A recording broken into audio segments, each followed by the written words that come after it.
Sure, I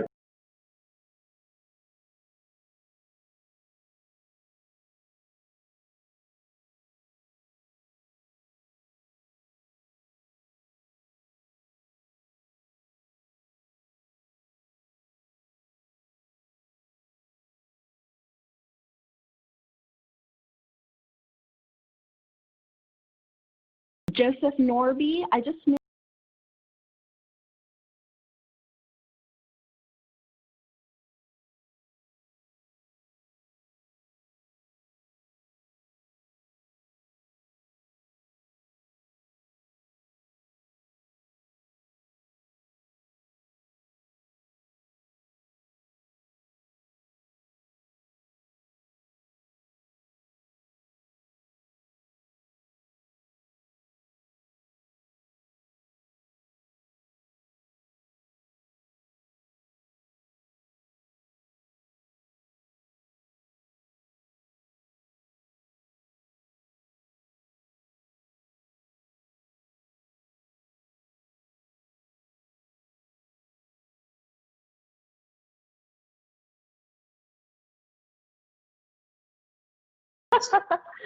fair enough.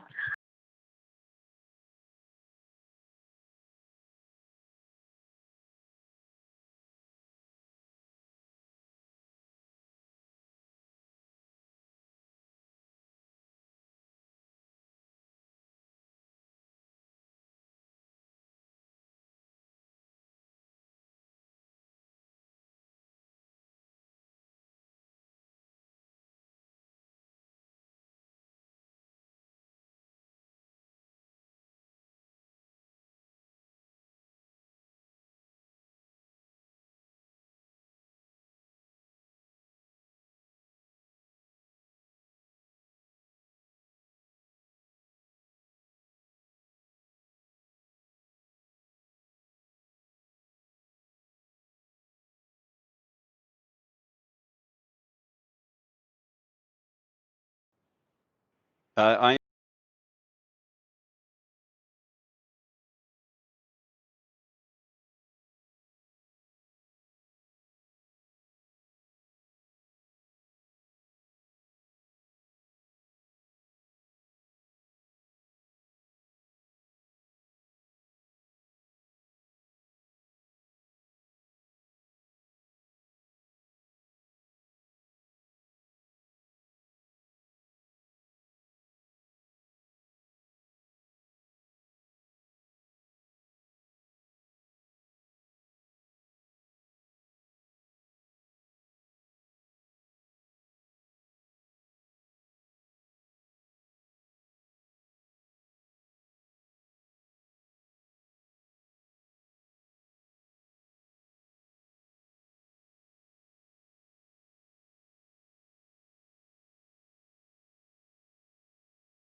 Thank you for joining the RTC Freeway and Arterial System of Transportation Operations Management Committee meeting. Chair Reisman, staff is ready for you to begin the meeting. Thank you for joining the RTC Thank you and good morning. This is Chair Tim Reisman for the record. I'd like to call to order the August 6, 2020 meeting of the Freeway and Arterial System of Transportation Operations Management Committee. For the record, RTC staff will begin with a roll call of committee members, introduce staff on the line, and also touch on a few housekeeping items. Operations Management Committee. Thank you, Chair Reisman. Maren Dubois, Management Analyst for the RTC, for the record. I will be calling your name in alphabetical order. Please confirm your attendance as I read your name. John Ashton, Management Analyst for the RTC, for the record. Michelle Castro, in alphabetical order. Please confirm your attendance as I read your name. Eric Hawkins, John Ashton, Analyst for the RTC. Gina Kendall. Michelle Castro, in alphabetical order. Please Joseph Norby, Eric Hawkins, Here. John Ashton, and Chair Tim Reisman. Gina Kendall. Michelle Castro. Please note we have a few RTC staff on the line for today's meeting. This includes Mr. Francis Julian, Deputy CEO, Mr. John Pinuelos, Senior Director of Engineering, Mr. Brian Hoff, Director of FAST, Ms. Teresa Gaither, Manager of Engineering, Mr. Lonnie Brown, Manager of Traffic Systems Maintenance, Mr. Brian Hoff, Mr. Joe Damiani, Manager of Engineering, and Ms. Eileen Pastor, Government Affairs Supervisor, will be reading public comments. We also have Ms. Denise Inda from the Nevada Department of Transportation with us on the line to present on an item. As the chair mentioned, I have a few housekeeping items to go over. When the chair asks for comments from the committee or calls for a vote, please remember to unmute yourself before speaking. Remember to state your name for the record before providing comments. Be sure to mute your line if you are not speaking. Voting will be done verbally. The chair will call for ayes and nays. If there are no nays, then the motion will carry. If there are nays, then a roll call vote will be required. In the event of a roll call vote, please wait for your name to be read to provide your vote. The chair will call for any comments or questions after an item has been presented. Thank you, Chair Reisman. Thank you, Maren. Mr. Hoft, for the first item, I'll turn it over to you. All right. Thank you, Chair Reisman and members of the committee.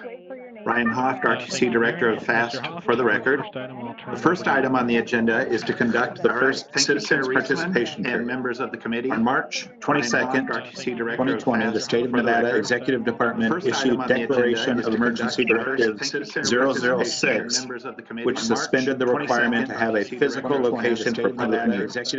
Pursuant to Directive 006, and for the health and safety of the community, this meeting is being held telephonically. To allow for public participation, the RTC is accepting public comments via email at publiccomments@rtcsnv.com. Comments can be submitted to be read aloud or to be added directly to the written record. Ms. Eileen Pastor will read the public comments received by the RTC. Comments can be submitted to be read aloud. Thank you, Chair Reisman, for the record. This is the first time set aside for public comment. This time is limited to comments on items included on the agenda. Comments will be limited to the first 500 words, with the remaining words to be included in the written record. Do we have any comments? Thank you, Chair Reisman. Eileen Pastor, RTC Government Affairs Supervisor, for the record. There are no public comments to a posted agenda item. Thank you, Chair Reisman. Eileen Pastor, RTC Government Affairs Supervisor, for the record. There are no public comments. All right, so moving on, we will go to item 2. Ryan Hawk, for the record. Item 2 is to designate officers for 2020-2021. The RTC policies and procedures provide that the chair and vice chair of the Operations Management Committee be rotated alphabetically by entity and designated annually at the August meeting. Consequently, the representative from the RTC would serve as chair, and the representative from Clark County would serve as vice chair. Consequently, the representative from the Are there any comments or questions from the committee?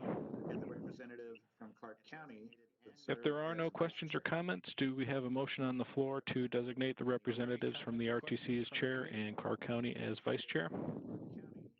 If there are no questions or comments, do we have a motion on the floor to designate the representatives? Joseph Norby, City of Las Vegas, for the record. I motion to approve. Thank you. All those in favor say aye. All those opposed say nay. Joseph Norby, City of Las Vegas. Aye. Aye. Motion to approve. Aye. The motion carries. Thank you. All those in favor say aye. All those opposed All right. say nay. I would like to take this time to thank Tim Reisman for his service this past year as chair for the subcommittee. We will turn it over to Ms. Gina Kendall to preside over the remainder of this meeting. Thank you, Mr. Hoff. Chair Gina Kendall for the record. Moving on to the next item. All right, thank you, Madam Chair. Brian Hoff for the record. Item 3 is to approve the minutes. The minutes are in order and ready for approval. All right, thank you, Madam Chair. Are there any comments or questions from the committee? Item 3 is to approve the minutes. The minutes are in order and ready for approval. If there are no questions or comments, do we have a motion to approve the minutes?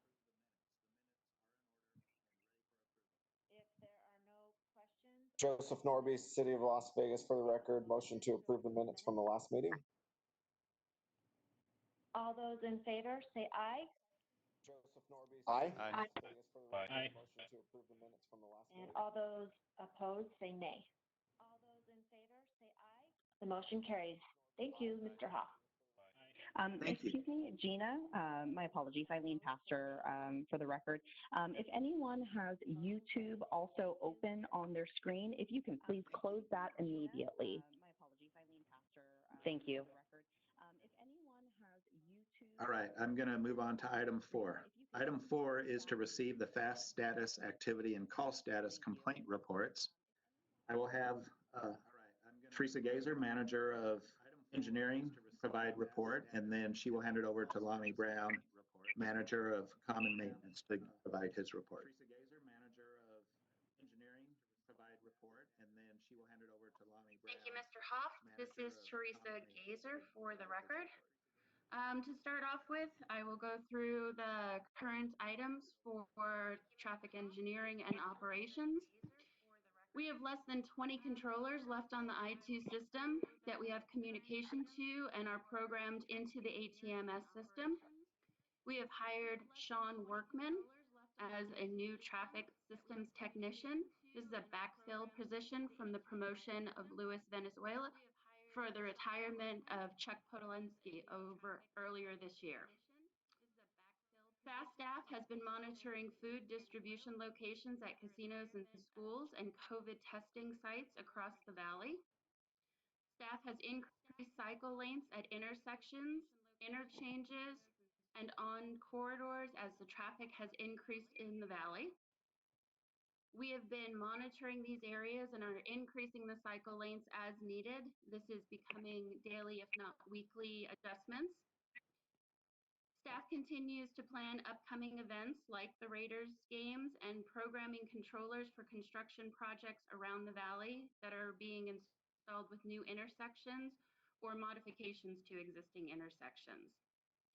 Staff is working with the City of Las Vegas on Project Blackjack and Clark County and the City of Henderson on the Eastern Avenue Adaptive Traffic Signal Project, which runs along Eastern from Beckler to Pebble. FAST staff and the on-call contractors have been responding to issues and complaints, assisting agency staff, retiming intersections and interchanges and corridors across the valley. Lastly, FAST continues to coordinate with NDOT on various COVID and other PSA messaging for DMS and ATM signs along the freeway. With that, I'll turn it over to Manager of Communications and Maintenance, Lonnie Brown.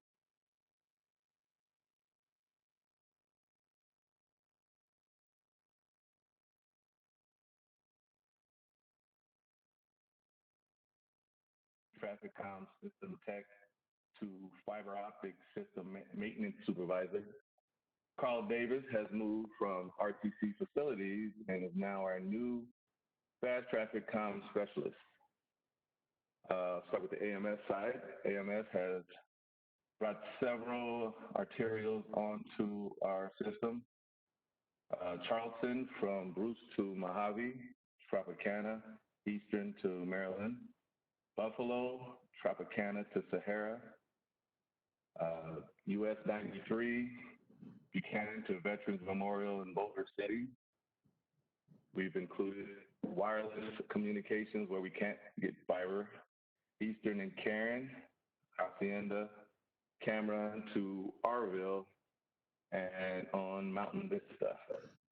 We've upgraded 13 locations from the 100 meg switch to the 1 gigabit layer 2 switches due to agencies throughout the valley requiring more data from their intersections. We continue to help the city of Las Vegas with its smart city and with the RTC Eastern Adapt project. On our FMS side, we've completed the testing for the new DMS2 and detection on 215 near Hualapai. We've assisted NDOT, or continue to assist NDOT contractors with their migration project between Hub 18 on St. Rose and Prim. We've assisted contractors with multiple fiber terminations into the TMC from the South I-15-215 project. We've had several fiber damages, two major ones, one on I-15 southbound in Silverado and one on I-15 south of Blue Diamond. We're still in the process of getting those back up and running. We've assisted contractor with fiber and power damage on project 3792. Removed, replaced, and restored several traffic cabinets that were in traffic car wrecks on I-15 Cheyenne, Bermuda, and George Crockett, and I-15 North and 215. We had to recover a pole knocked down on I-15 in St. Rose. We've done several locates for geoboring on 95 in Cheyenne, project 3792, I-15 and 215, and I-15 in St. Rose. Our fiber team, which is, they cover the entire valley, both AMS and FMS. They've worked on in North Las Vegas on Craig Road with the several projects that they're bringing down. They've had to get the redundant path going for their fiber pathing for the City of Las Vegas Smart City, verified path for Clark County to its data center, restored comm to City of Henderson due to fiber damage on the northern part of the city, worked on the redundant path for many of the freeway damages that we've occurred here. And they've created a very important redundant path for anticipation of an RTC temporary network outage, also due to that I-15 and 215 corridor. That's all I have. I'll turn it back over to you. All right. Thank you, Lonnie, and thank you, Teresa. That constitutes our report for item 4.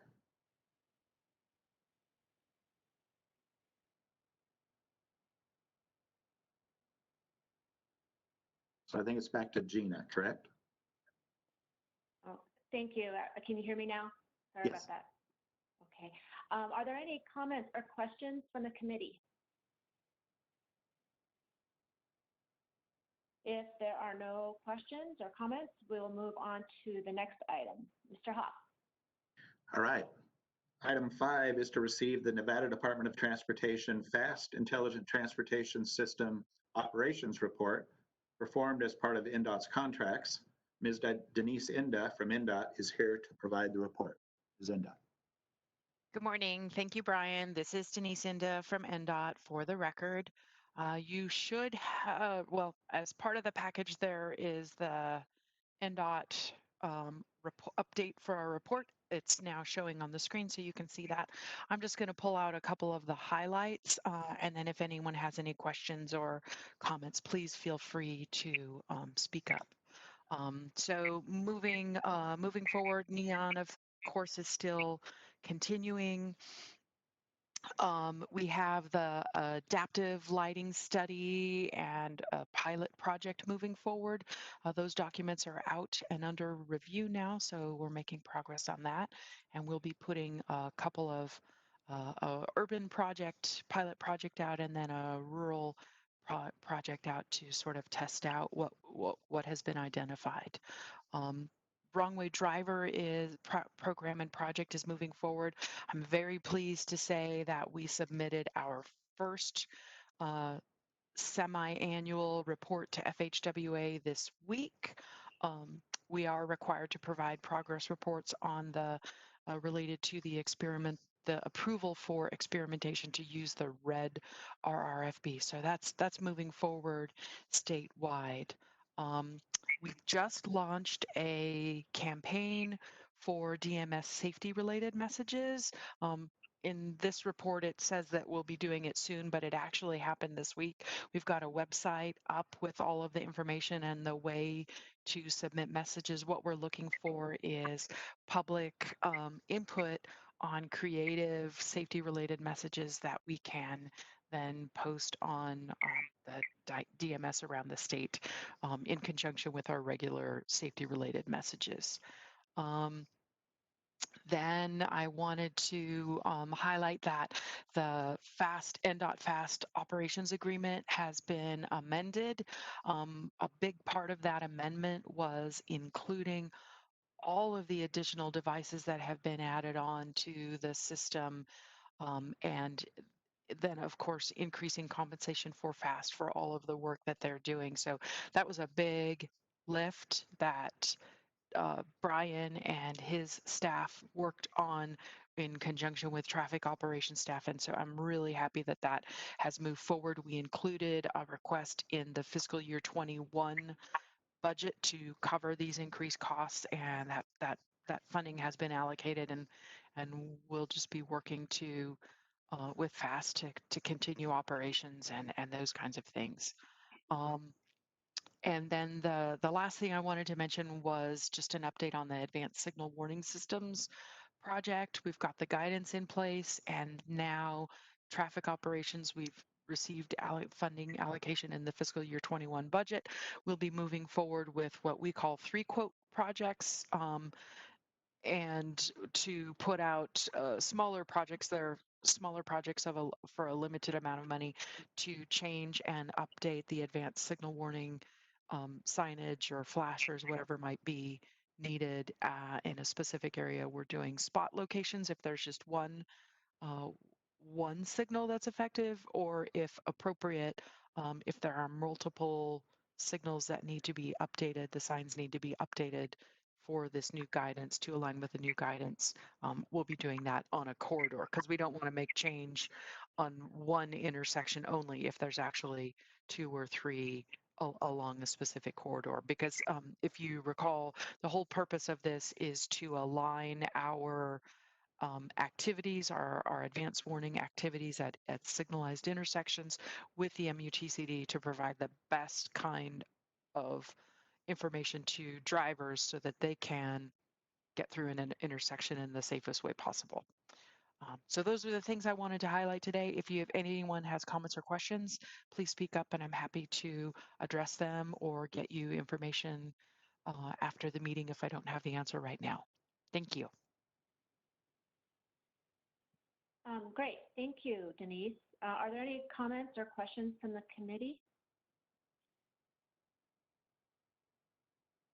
If there are no questions or comments, we'll move on to the next item. Mr. Hawk. Thank you, Gina. Item 6 is to discuss the implementation of a Las Vegas Valley-wide Transportation Infrastructure Master Plan. Joe Damiani, Manager of Engineering, will discuss this item. Thank you, Brian. Madam Chair, members of the committee, Joe Damiani with the RTC for the record. As you know, this item has been being discussed and bounced around between the different committees in an attempt to establish what systems we've had in place to identify the existing infrastructure for the transportation requirements throughout the valley. And it was determined that nobody really has any detailed information on a consistent basis, nor do we have anything that represents what's really in the valley in a format that can be used by all the agencies. So it was determined that we are in desperate need of a master plan that will identify all of the existing transportation infrastructure that's in place, as well as identifying all of the future potential needs and identify it on a single master plan so that we can make sure as projects get implemented, the deficiencies and or things that are missing will be included in the projects. So with that, staff would recommend that this committee authorize RTC staff to submit an agenda item to the EAC to establish a project to hire consultants to perform an infrastructure master plan on behalf of the Las Vegas Valley. And I'd be happy to answer any questions.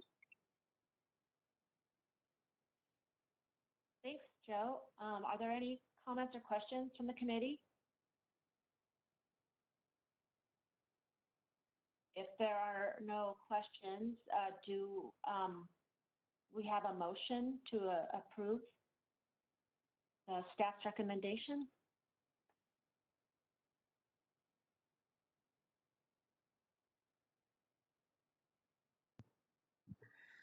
Joseph Norby, City of Las Vegas. For the record, motion to approve as requested. Great. All those in favor say aye. Aye. Aye. Aye. All those opposed? Any opposed? Say nay. The motion carries. All right. Thank you, Mr. Hoff. All right, thank you, Madam Chair. Item 7, this is to receive a presentation regarding the proposed fall 2020 transit service changes. Mr. Francis Julian will provide the presentation. Thanks, Mr. Hoff. Francis Julian, Deputy CEO for the record. Today we'll be briefly reviewing the RTC's budget and the proposed transit changes for this fall. Next slide, please. As we all know and have experienced, the COVID-19 pandemic has disrupted the global economy, our transportation infrastructure system, and has changed life as we pretty much know it. Similar to other local agencies, we've taken several steps to mitigate the financial impacts of COVID-19. So it's important to note that prior to the pandemic, the RTC, the transit side of the RTC had a budget deficit already. For fiscal 2020, we were expecting a $6 million deficit. And for fiscal year 2021, which we just started, we were expecting a $20 million deficit. Then COVID hit, and we ended the year at a $24 million deficit. We were forecasting a $102 million deficit for fiscal 2021, but we actually took internal measures where we were able to cut $40 million from our costs. If you can click on the slide. So we're still facing a $63 million deficit, which is really concerning. What did we do for the internal cuts? Next slide, please. We postponed and eliminated some capital projects, suspended and cut a lot of our contracts. We implemented a hiring freeze. Management pay was cut to up to 5%. We just finished negotiating a collective bargaining agreement where employees are taking a salary reduction, and we laid off or furloughed nearly 15% of our workforce. And now we're actually in an outreach period to talk about reduction in transit services. Next slide, please. So looking at a bit farther down than just 2 years, we clearly have a fiscal imbalance at the RTC, and we will need to find new funding sources. As I was stated, $24 million for last fiscal year, $63 million, and all the way to 2024, we're still looking at $62 million. But we were actually really fortunate. The CARES Act money came in, if I could have a click. And we received $112 million that we can actually appropriate over time. So we don't have a sunset like other agencies have at the end of this year. So we're looking, we will be able to sustain ourselves until mid-2022, which would allow us to find new funding sources. I still really put an emphasis on this. The transit cuts that we're talking about are included in those projected funding, They equate to about $9 million, so, and they have a tremendous impact. If we don't get more funding, transit cuts will be much more painful. Next slide, please. So how did we proceed and what are we doing as transit service changes? So we wanted to have the least impact possible on the community.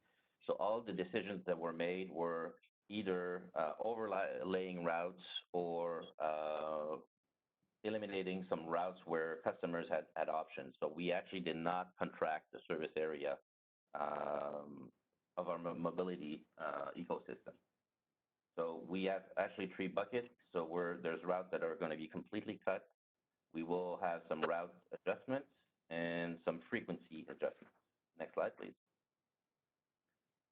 So back in June 29th, we started a 60-day public comment that will end on August 28th to get feedback from the community. So far, as of this morning, we have over 3,500 surveys that were filled out by the community. Next slide, please. So the goals and objectives to educate, so obviously share the proposed service changes in a really simple, clear manner that is easy to understand. Listen, so gathering all the information like we're doing right now, and the learn part is basically analyze the data for hotspots and make adjustments if possible and appropriate. So the goals for the customer reach is to reach 100% of the pre-COVID weekday residential riders on the impacted route. We want to reach out for, obviously we're funded by sales tax, so we want to reach out as well non-transit riders. And as an overall, we want to receive input from about 25% of our pre-COVID residential ridership. Next slide, please. So what are the tactics? So we did a lot of briefing with the elected official and the outreach. We did some community engagement. With COVID, they were in form of YouTube Live. We actually had 2 in-person sessions yesterday at the BTC, at presentations at city halls and different areas. Public relation and obviously online marketing. Next slide, please. So obviously not everybody has access to internet, so we really had targeted community engagement in the areas where the cuts will happen.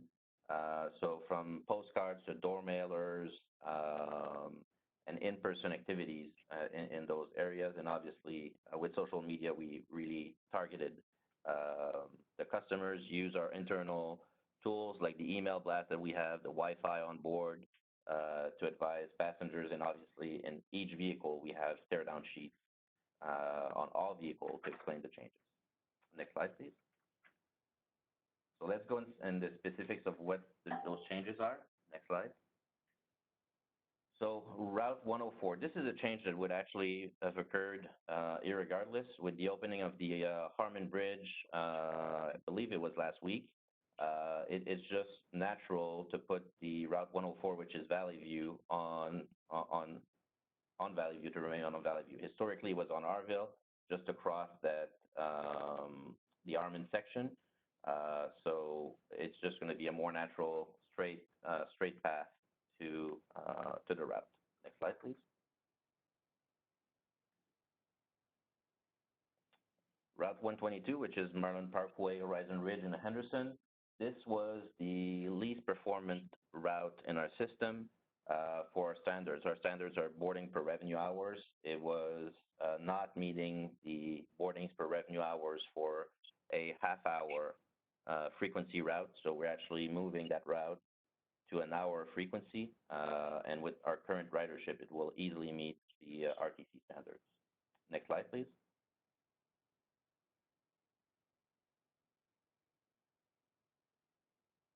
Next. So Route 207, these are the harder choices. Route 207, the Alta and Stewart alignment, we're proposing to discontinue it. This was a legacy route that's been here for a long time. We are proposing to put a Silver Star service 3 to 4 days a week, which would provide connections to essential service from apartments, a doctor's office, grocery stores, and pharmacies. The reason why we're proposing this change is our grid is made up of a grid of 1 mile grid where basically our routes are 1 mile apart. 207 being a legacy route sits in between Charleston and Bonanza at half a mile. So basically we would have those customers be in the same situation as the rest of our client base throughout the valley. Next slide, please. Route 209 is exactly the same case, the Vegas 01. So it's in between Washington and Lake Mead. We would put a Silver Star service to connect the essential service. It's important to note on both of those routes that 99% of residents and jobs within half a mile of those two routes are also within half a mile of any other routes that will remain. Next slide, please. Sahara Express, the east side of Sahara had two branches. We call them the SXA and the SXB. The SXA portion that you're seeing on the screen, which is basically hashed out, would be discontinued. This is actually over-serviced by the Nellis route and the Lake Mead route as well. So that would require, for those journeys, for passengers to take a transfer, but would put the Sahara Express more on a normal alignment. Next slide, please. The WAX and the CX. So we're proposing to discontinue the WAX and enhance the Centennial Express. Those were also two lower productivity routes. And what we're doing, we're basically combining the most popular stops, or the stops with the most ridership, from both routes into one. So basically, customers will leave the Centennial terminal, go to the Bonneville Transit Center, jump back on the highway. The next stop will be UNLV, and then the final destination will be servicing both terminals at the airport.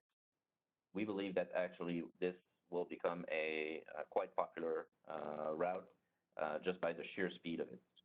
Next slide, please. The Henderson Downtown Express, and this was actually the route servicing Boulder City. We're proposing to stop on the map. There's a small correction on the map. It would actually end at the Galleria Mall, so it would serve downtown Henderson and then go to Galleria Mall. The portion that we would not service anymore is the connection from Henderson all the way to downtown Las Vegas. This would actually, the option for the customers are taking the Boulder Highway Express, which is really high frequency route as well. It actually runs each 15 minutes. Next slide, please. The Strip and Downtown Express and the Deuce. So we would actually discontinue the Strip and Downtown Express. Both those routes share 95% of their stops. The only place that is not serviced by, the two places not serviced by the Deuce, the first one is the Convention Center. We believe with the new Boring Company tunnel, that connection would be easy for commuters. And it's important to note that in large convention, we always supply extra service or loops to service the convention center to and from the Strip. The second portion, we would actually put a shuttle in the downtown area to service the Las Vegas Premium Outlet and have a connection to the Deuce. The Deuce would now run from 24 hours a day from our South Strip terminal to Fremont with increased frequency. Next slide, please. So we do have 0.3 miles of our service area that will be contracted, and that will affect 12 paratransit customers. So obviously the tactics for those customers is not the same. We actually did a personalized outreach either by phone, by email, or by letter and those customers will be grandfathered in. It's important to note that within the last year, out of those 12 customers, only one trip was made on paratransit. Next slide, please. So the public meetings that we've held, we had our first YouTube Live on July 28th, the Transit Advisory Committee on July 29, and yesterday, as I was mentioning, two in-person outreach at the Bonneville Transit Center. And obviously, we had a multitude of platforms where we explained our change. Next slide, please. So just for a quick timeline, the public comment ends on July 28th, started on June 29th. We will be seeking board approval on September 10th, and the service change could be as early as October 4th. Once again, this with our budget, this represents roughly $9 million of changes, and we need to act promptly. That concludes my presentation, and I'm available to take any questions. Thank you. Thanks, Francis. Are there any comments or questions from the committee? If there are no questions or comments, we will move on to the next item. All right, thank you. Again, Brian Hoft for the record. Item 8 is to discuss new transportation technologies and their use in measuring, monitoring, and enhancing performance on Southern Nevada roadways. What I will do briefly is give an update on some grants, two that have been submitted for application or are underway, one that is underway in collaboration with NDOT, and then just acknowledge that we continue to work with the GoMed project. But last week, we worked and submitted for the work zone data exchange, and so I just want to kind of briefly summarize what this means. The work zone data exchange demonstration grant application will deliver a public work zone feed that is consistent with the USDOT's work zone data exchange specification.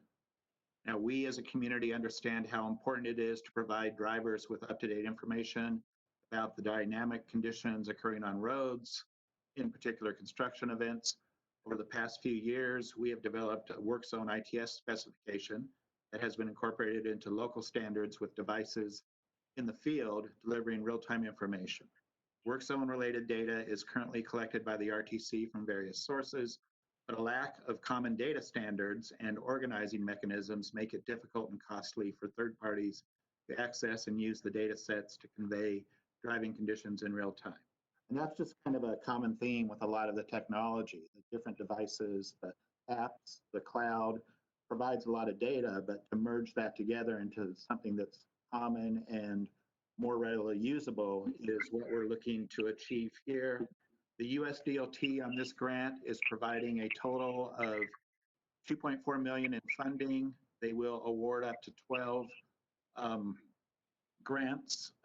Each grant would get about $200K each, and it would be a 14-month performance. And then the cost share from the locals is a minimum of a 20%. Next on the grant front is the annual ATCMTD, which is the Advanced Transportation Congestion Management Technology Deployment. Try saying that a few times fast. What we are going to be focusing on there in collaboration with NDOT, with Highway Patrol, and with UNLV is what we call the Integrated Safety Technology Corridor.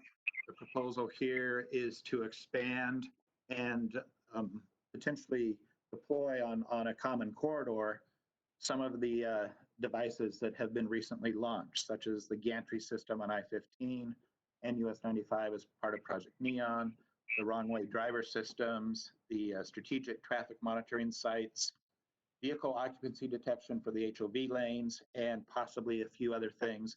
And so we are in the process of developing the application for that grant. That deadline is at the end of the month. And then we are working with NDOT. They received the infra grant, which was approximately a $50 million reward, which will help with I-15 and Tropicana. But what made our grant appealing to USDOT was adding the technology element. So we will be working with our partner Waycare to add some technology components to the infra grant at Tropicana and I-15. And then finally, we continue to work with the Downtown Go Med project. This is where we will be deploying autonomous vehicle service between the Bonneville Transit Center and the UMC Medical Complex, and also providing a lot of other technology deployments. That project has now been underway for just under 2 years, and we continue to work on the ConOps and getting ready for some of the initial launching of that system. So a lot going on with all things technology, and I will take any questions or comments from anyone. Thanks, Brian. Are there any comments or questions from the committee?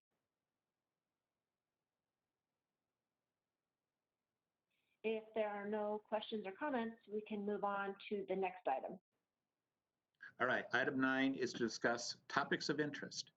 This is an opportunity for committee members to share updates or information with other members. Is there anything that a member of the committee would like to share?